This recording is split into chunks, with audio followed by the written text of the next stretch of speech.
Salut tout le monde, aujourd'hui on se retrouve dans une nouvelle vidéo avec des cernes de 15 km. Aujourd'hui je vous présente ce que c'est le conditionnement en street workout. On parle souvent de conditionnement articulaire, conditionnement tendineux, conditionnement musculaire de temps en temps. C'est une pratique ultra importante qui a beaucoup t'aider pour perfer et surtout de manière générale pour moins te blesser. Et ça c'est ultra important, c'est souvent ce qui gêne de fou les progressions en street workout. C'est les blessures qui traînent par-ci par-là, ça t'empêche de travailler partout, c'est trop chiant, les blessures putain. C'est utilisé en gymnastique, aussi de temps en temps dans le street workout évidemment. Si tu fais de la muscu, je pense que t'as jamais entendu parler de ça. Et sinon, avant tout, je vais nous présenter. Nous, c'est Calisthenos. On kiffe le street workout et on t'aide dans ta pratique du street workout. On te fait apprendre des trucs. Des fois, on est drôle, mais ça arrive quand même très rarement quand même. Et bref, on va directement passer au développement de la vidéo. Ce qui t'intéresse, qu'est-ce que c'est le conditionnement? On y va, c'est parti. Hop là, en fait, j'ai un peu préparé les vidéos. C'est pour ça que je regarde à côté. Regardez-moi cette préparation de vidéo. Bref, alors déjà, première question, c'est quoi le conditionnement? Le conditionnement, c'est un peu la musculation des tendons, entre guillemets, ou la musculation des articulations. À la place de renforcer tes muscles, le seul et unique objectif, ça va être de renforcer tes tendons. Ils vont simplement mettre tes tendons en position de difficulté, entre guillemets, pour qu'ils s'adaptent mieux. Et du coup, ça mène à la deuxième question, pourquoi le conditionnement? Et bien, il faut savoir que le muscle va prendre plus rapidement en force que le tendon. Et en fait, le muscle est plus fort que le tendon. Et c'est d'ailleurs pour ça que quand vous tentez un PR, vous avez souvent mal au coude, au genou, à la hanche, au lombaire. Et ça arrive quasiment jamais, par exemple, dans un squat, avoir mal en plein milieu de la cuisse, à part si vous avez un bleu dessus. Dans la majorité des cas, ce sont les articulations et les tendons, les maillons faibles, entre guillemets. Et ce qui veut dire que dans une progression, surtout en street workout, où il y a vraiment une notion de force qui est ultra importante, et bien le facteur limitant, ça va pas être la force de vos muscles, ça va être souvent les tendons. Vos muscles sont souvent capables d'être ultra forts en vrai. Et c'est souvent les tendons et aussi des fois le cerveau qui limitent le corps pour éviter de se blesser. Et donc comment on fait du conditionnement? Le choix des exos va être important selon l'articulation que tu veux travailler ou le muscle que tu veux travailler ou le mouvement que tu veux travailler, enfin peu importe. Donc normalement je vais te mettre sur la timeline là les codes temporels pour directement accéder aux articulations que tu veux. Spoiler alert, je vais faire que le haut du corps dans cette vidéo. Du coup, si vous voulez le bas du corps, je vais me renseigner un peu plus et je vais vous faire une vidéo bas du corps. Mais là, pour l'instant,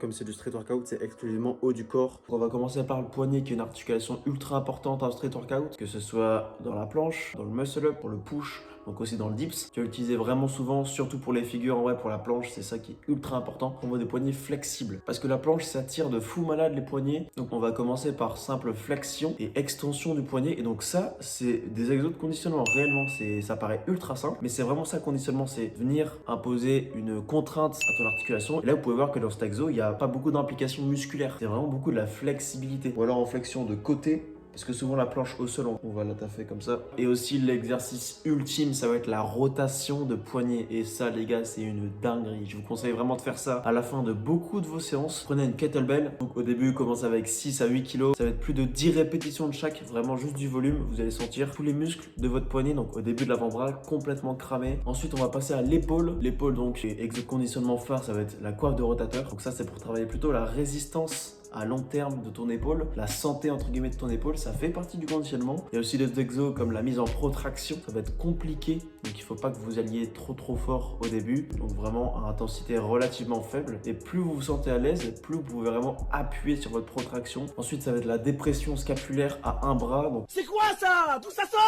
ça paraît déjà technique et c'est aussi compliqué évidemment. Donc commencez juste à vous suspendre à un bras, même à vous suspendre à deux bras. Au début, vous allez sentir vraiment un bazar dans votre épaule et vous faites le mouvement, petit à petit vous pouvez décaler à un bras et ensuite seulement quand vous êtes à l'aise vous commencez vraiment à faire la dépression scapulaire. Ça va vraiment être un mouvement ultra important. De manière générale, le mouvement de toutes les épaules, ça va être ultra important. Donc petit rappel, on a la protraction vers l'avant, l'élévation vers le haut, la rétraction vers l'arrière et la dépression vers le bas. Donc ça va être les 4 mouvements des épaules qu'il faut savoir maîtriser, avec lesquels il faut savoir être à l'aise. Ensuite, on a le coude. Articulation encore une fois, méga importante, j'ai pas besoin de le dire. Donc cette fois-ci, on a les deux côtés du coude. On va avoir le tendon du biceps et les tendons des triceps. Ça va être ultra important à taffer également. Pour le tendon bas du biceps, on va avoir l'exercice phare, ça va être le curl gymnaste. Ça va simplement consister à faire un curl, bras complètement tendu. Et donc là, vraiment, ça va taffer le biceps et l'épaule. Donc si vous voulez complémenter en plus pour taffer la planche, mettez-vous en protraction. Au début, ça va être des poids